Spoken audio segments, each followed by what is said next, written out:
everyone. Welcome back to the English Learning Podcast. I'm Mark.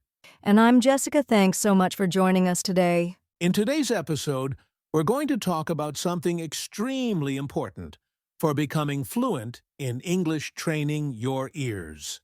A lot of learners focus only on speaking, and that's great, but if your ears aren't trained first, it's very hard to speak naturally and understand native speakers. Exactly.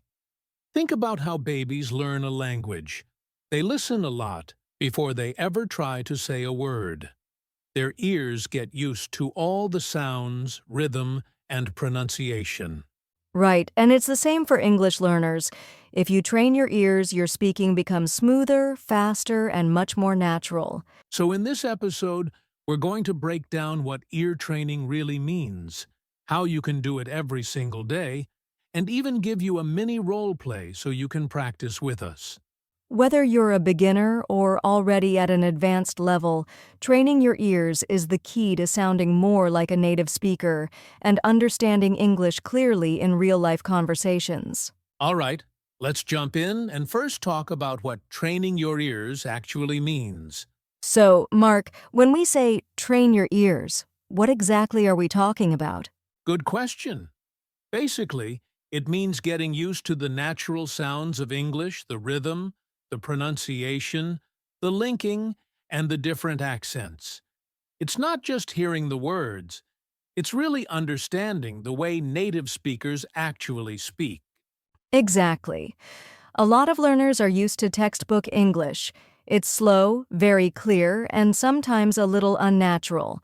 But in real life, people speak fast, connect words together, and use expressions that don't always follow the rules in the book. And that's why many learners say, I understand English in my head, but I can't understand native speakers. It's because their ears are not trained for real-life English. Right, so training your ears means exposing yourself to real English regularly and practicing listening actively, not just letting the sounds go in and out. You need to focus, notice patterns, and recognize sounds. And here's something important. When your ears improve, your mouth improves too. Once you hear how a phrase is really spoken, you can start copying that rhythm and pronunciation. That's so true. Listening is like the foundation. If the foundation is strong, speaking becomes much easier and more natural.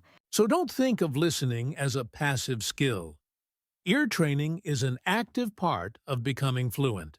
Absolutely. And the good news is, there are simple ways to train your ears every day, and that's what we're going to talk about next. Let's move on to the different types of listening and how to use them.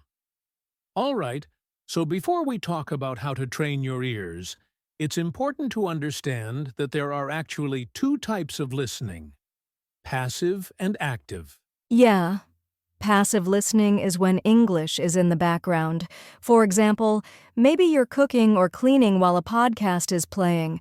You're not really focusing on every word, you're just letting your ears get used to the sounds. Exactly. And honestly, passive listening is still useful.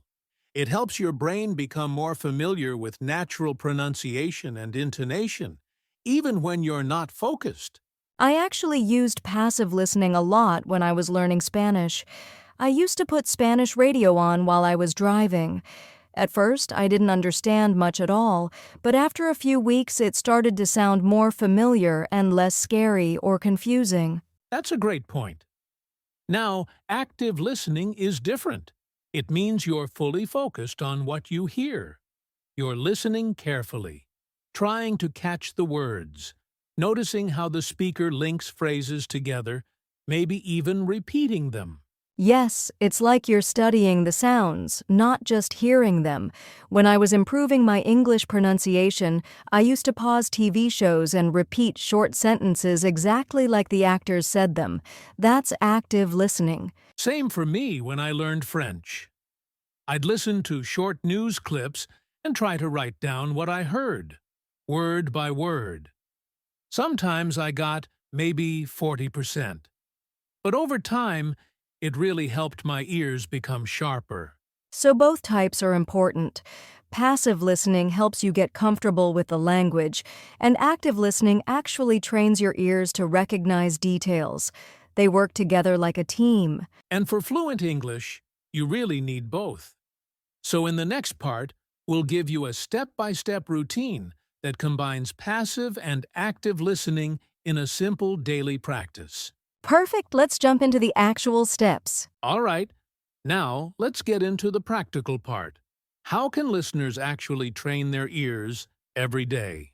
Step 1 is simple: choose real English content that matches your level.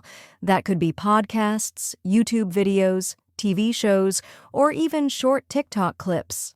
The important thing is, it should be real, natural English, not slow textbook audio. Exactly. Step 2, start with passive listening. Play the content in the background while you're doing other things, cooking, walking, exercising. Even 10 to 15 minutes of passive listening per day builds familiarity.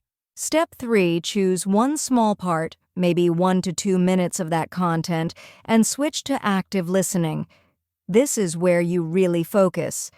Listen carefully and try to catch every word. A great tip is to repeat what you hear.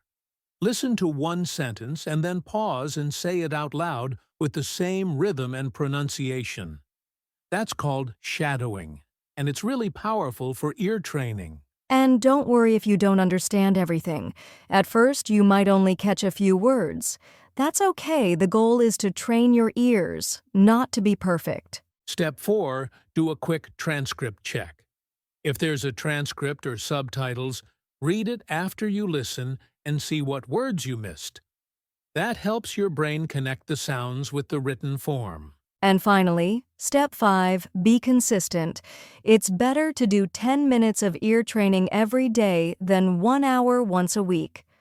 Daily repetition is what really makes a difference. So to summarize, choose real content, passive listening in the background, active listening to a short part, repeat and shadow, check the transcript and repeat daily. If you follow that every day, even for just 10 to 15 minutes, you'll be amazed at how much more clearly you understand native English in just a few weeks. That's right.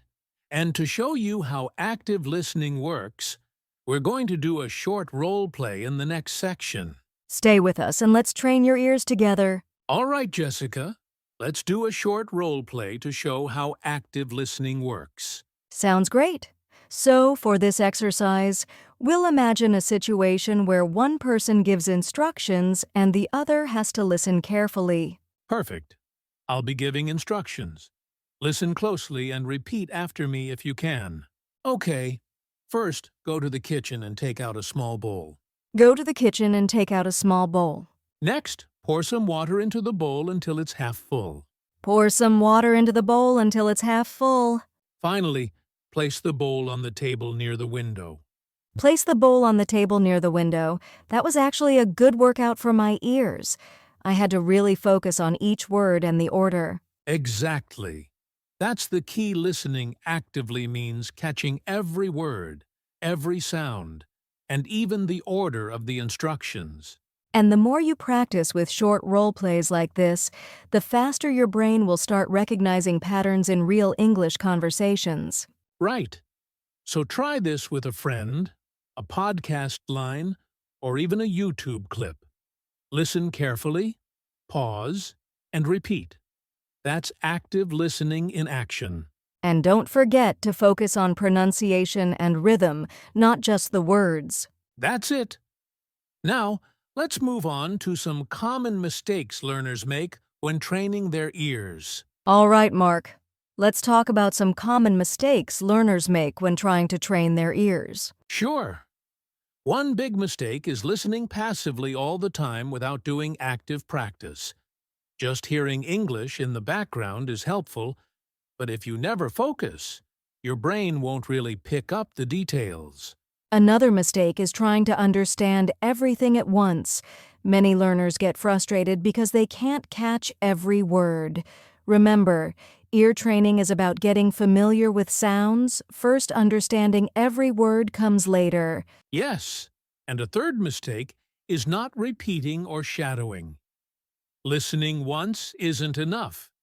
Your brain needs repetition to recognize patterns and connect sounds with meaning. Finally, learners often stick to content that's too hard or too easy. If it's too hard, you'll give up. Too easy, and you won't improve.